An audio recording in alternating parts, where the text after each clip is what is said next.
میرے نبی کی زندگی کے دو پلر، عبادت، نماز نہ چھوٹے، نماز نہ چھوٹے، نماز نہ چھوٹے۔ میرے نبی کی زندگی کا دوسرا پلر سچائی، اخلاق، درگزر، محبت، الفت، خامند بیوی کو عزت دے، بیوی خامند کو عزت دے، ماں باپ اولاد کو عزت دیں، اولاد ماں باپ کو عزت دے۔ اپنے نبی، اگر اپنے گھروں کو جنت بنانا ہے تو نبی والے اخلاق سیکھو، اور نبی والے اخلاق کا ایک لفظ بتاؤں، وہ برداشت ہے، برداشت ہے، برداشت ہے، وہ صبر ہے، وہ صبر ہے، وہ صبر ہے۔ میاں بیوی کی لڑائی نسلوں کو برباد کر دیتی ہے۔ بیویوں پہ زیادتی مت کرو، بیویاں خامدوں پہ زیادتی مت کریں۔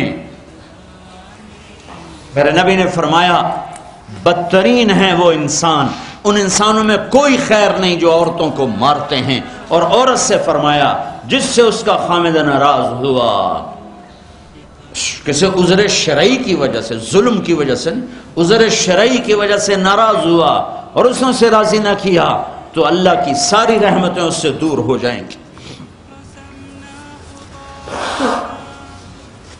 اپنے گھروں کو جنت بناؤ۔ گھر جنت پیسے سے نہیں بنتے، پاؤنڈ ڈالر سے نہیں بنتے، نبی والے اخلاق سے بنتے ہیں۔ ماں باپ کو عزت دو، بیوی خامند کو عزت دے، خامند بیوی کو عزت دے۔ کوئی ایک تپ جائے تو دوسرا چپ کر جائے، ایک چپ کرے تو دوسرا اس کو دیکھ کے چپ کر جائے۔ ساری لڑائیاں تو بول کی ہیں، سارے جھگڑے تو بول کے ہیں۔ ایک بات میری لے لو، ایک بات اگر گھروں کو جنت بنانا، ایک بات صرف کہ برداشت کرنا سیکھو، بولو مت۔ میری بیوی نے بےعزتی کر دی، میرے خامن نے میری بےعزتی کر دی، اللہ کی قسم ذلت میں عزت چھپی ہوئی ہے۔ دانے کو درخت بننے کے لیے مٹی میں چھپنا پڑتا ہے، مٹی میں ذلیل ہونا پڑتا ہے، پھر جا کر وہ درخت بنتا ہے۔ اگر تم لوگوں میں محبوب بننا ہے، تم چاہو کہ تمہاری بیوی تم سے محبت کرے، بیوی چاہے خامند مجھ سے محبت کرے، اولاد چاہے ماں باپ محبت کرے، ماں باپ چاہے اولاد محبت کرے، ایک دوسرے کو برداشت کرو، ایک دوسرے کو برداشت کرو، درگزر کرنا سیکھ لو۔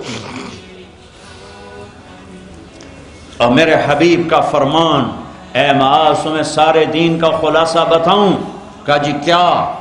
تو مجھے دیکھو، آپ نے کہا یہ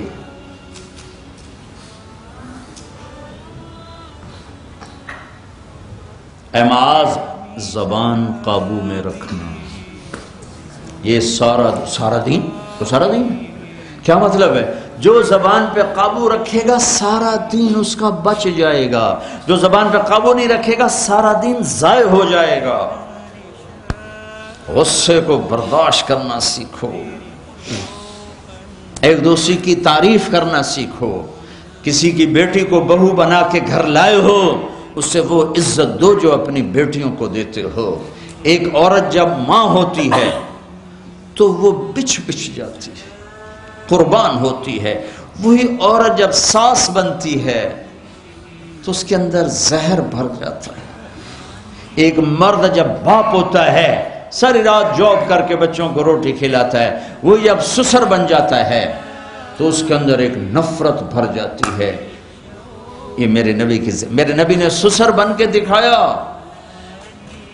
آپ اپنی بیٹی کے گھر آئے، فاطمہ پریشان، بیٹی کیا ہوا؟ کہ میری اور علی کی لڑائی ہو گئی۔ اچھا کدھر ہے علی؟ یہ نہیں پوچھا کیوں ہو گئی، بس کدھر ہے علی؟ کا یہ باہر چلے گئے۔ آپ پیچھے نکلے، ڈھونڈا، مسجد میں سوئے ہوئے تھے، ان کو اٹھایا، ابو تراب اٹھو، یہاں یہ لقب آپ کو ملا ہے۔ گھر میں آئے اور ایسے لیٹ گئے، ادھر علی کو لٹایا، ادھر فاطمہ کو لٹایا، علی کا ہاتھ اپنی ناف پہ رکھا، پھر علی کے ہاتھ پر فاطمہ کا ہاتھ رکھا اور ان کے اوپر اپنا ہاتھ رکھا، پھر فرمایا اب دونوں میرے سامنے کہو کہ ہماری صلح ہو گئی ہے۔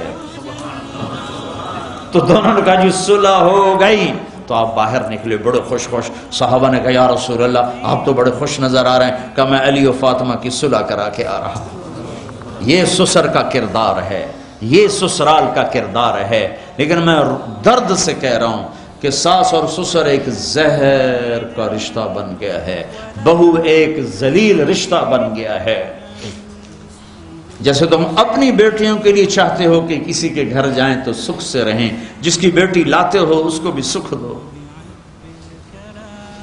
اور بیٹیوں سے بھی کہتا ہوں جس گھر میں جاؤ جاتے ہی ماں باپ سے جدا کرنے کی اسکیمیں نہ چلاؤ، بلکہ گھر کے لیے راحت بنو، رحمت بنو۔ میرے نبی والی زندگی پڑھو، اللہ کے واسطے پڑھو۔